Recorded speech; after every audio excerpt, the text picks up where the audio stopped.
Hey guys, just starting week 12 of my experiment.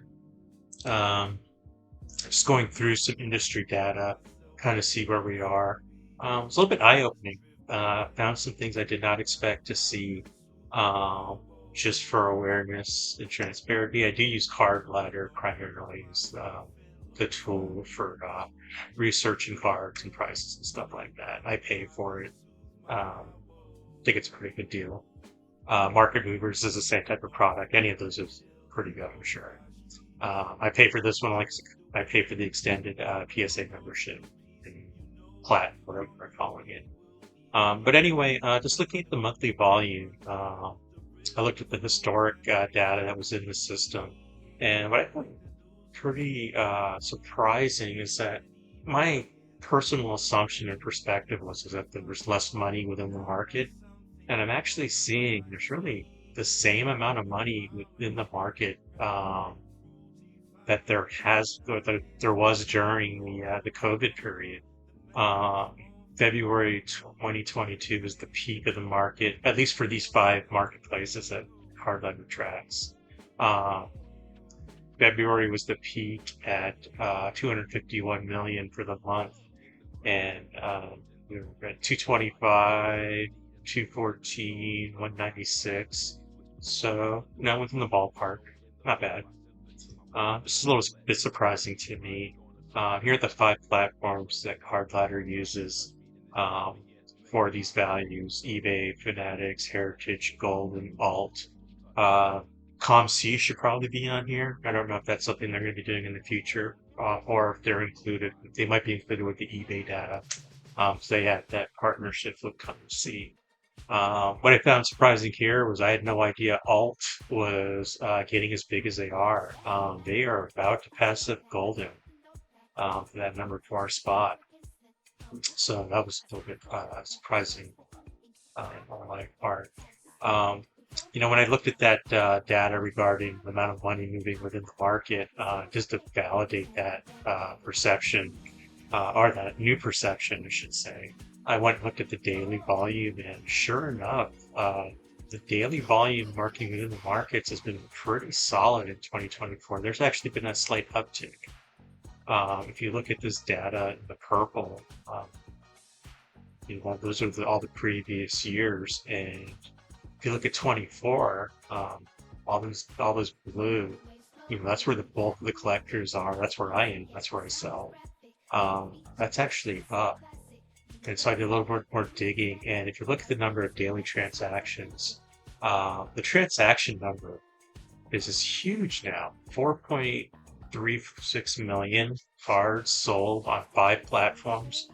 That may or may not include ComC. It probably doesn't, with the exception of those cards that they sell through their partnership.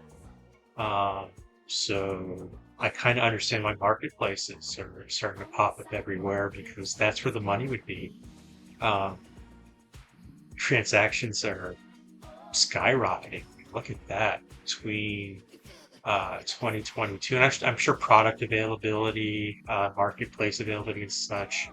Um, but it really shot up in 2024. We're averaging over 4 million cards sold every month. Daily sales counts have seen the same kind of jump, the daily side. My guess is there's some kind of new market that opened up at the beginning of the year. Maybe Fanatics Collect, I don't know.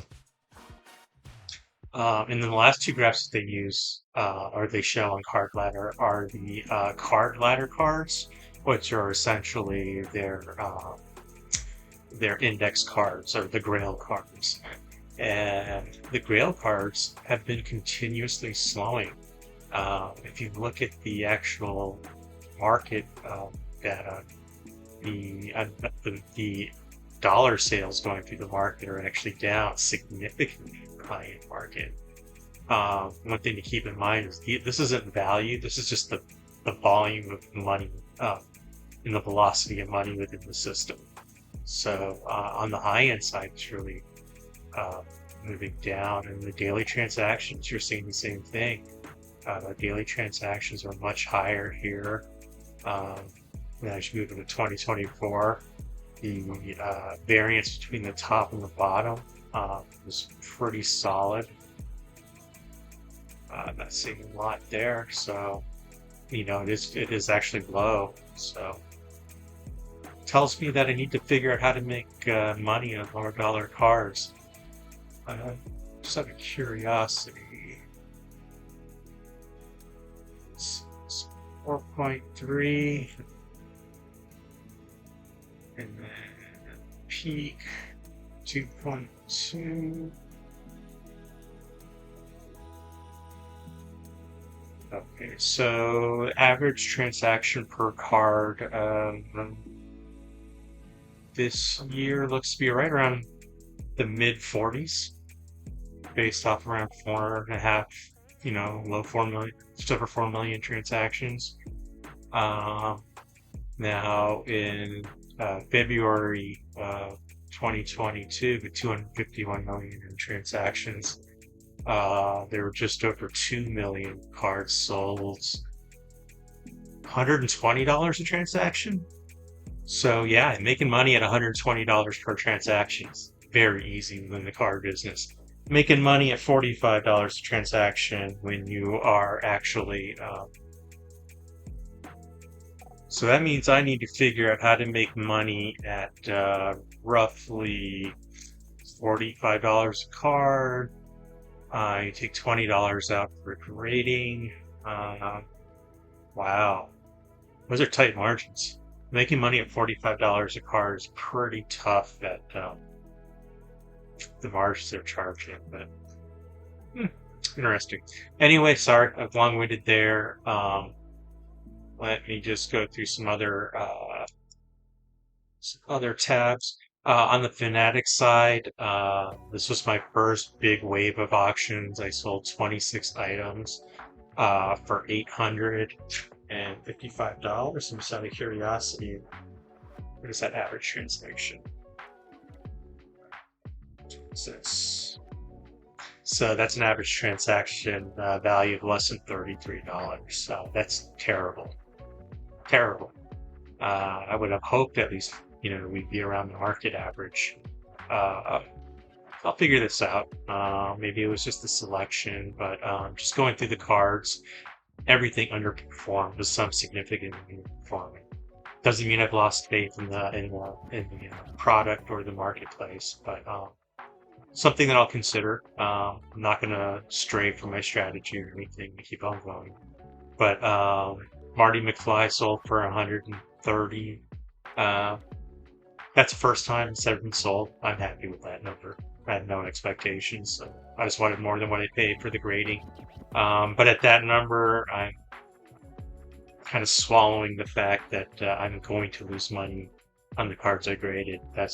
I'm just going to have to be willing to take the losses on those. So I'll just accelerate those into the market, just cut my losses, and move on to the next thing. This Jordan, I was expecting around 200, and a PSA 10. These go pretty frequently for around 300 on eBay. I'm pretty sure I got 200 on eBay. I pulled in 74. That's pretty bad. So you're getting 40% of market. That's really tough to justify, even without the fees. Sports Illustrated for kids, Tiger Woods. I was expecting around somewhere between 100 and 150. 74 is not that far off and still low. CGC 10 of a Derek Jeter 93 Topps rookie. Anybody that knows CGC, they grade harder, in my opinion, than PSA. So yeah, this was a very disappointing sale. $58 on what I was expecting to pull, somewhere between 150 and 200. The Mookie Betts CGC 10, I would have expected somewhere around 90 on eBay. Reggie Jackson probably somewhere in the 90 to 100 range. Manning probably around 40 to 50. That's about right. Derek Jeter 30, 35, probably about right. Tom Brady. I was expecting between 60 and 75. I had no idea on this Roberto Alomar. I think I paid 74 during the peak of the junk wax, or during the peak of the COVID prices. So 30, I guess, is pretty good. This is really disappointing. This is a Becky Hammond 2000 Fleer Ultra Gold Medallion rookie in Gem Mint. This sold for 27 bucks. That's less than what the card goes for raw. So that's kind of not good. Let's see. This Mark McGuire, an 87 Fleer update glossy underperformed, but it could just be because it was in a Mulder slab, so maybe I should have crossed that over. Let's see the Topps update on Soto. But anyway, I'm not going to go through each card. They all underperformed significantly, so it is what it is. I expected about 1,500, came in at 855, so less than, more than half, but quite a bit less than what I was expecting. On the eBay side, it was a pretty light week for eBay for me. I was planning on that because I was putting up on Michael Jordan and I wanted just to leave focus on that. I sold a couple of my Spanish Mertante NBA cards. Doc Martin sold for $83 plus, fees and everything. At $88, I'm going to lose money on these because of the grading fees and the cost of the card. It's pretty sad as look at the transaction fee of $10.92. The ad fee was $10.49. I accidentally left this on dynamic ad fee, or whatever the dynamic ad program is, and yeah, those are the fees. Almost 22 bucks in fees. It's $21 in fees. It's tough. Hard to justify liquidating cards in my collection at a loss. But I'll stick with it right now. The goal is to generate cash to pay for grading. Sold a, let's see here, we had the Larry Bird. I expected to sell these for 35. They sold for exactly 35. And then Magic Johnson, I probably could have gotten more for them. They sell for about 40 raw. But I sold these two to one buyer, so I gave him a deal. Basically save me some shipping costs and all that stuff. And then I sold the Michael Jordan perforated card.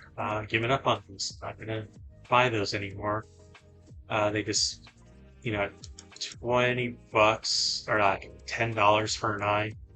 I can't even get my grading fees back. It's just not worth it. That's it for that. Update on my current auctions.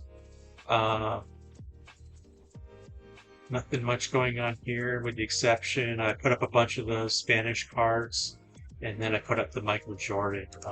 That is already fetching $330.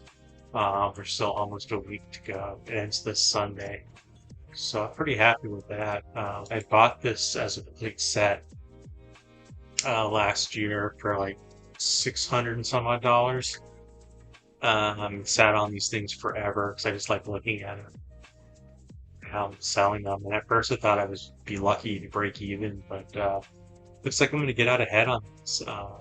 I still have quite a few raw ones as well as what I sent up to ComC. That's pretty much it for that. Order updates. I have quite a few orders still pending at SGC. I mean, not SGC, PSA.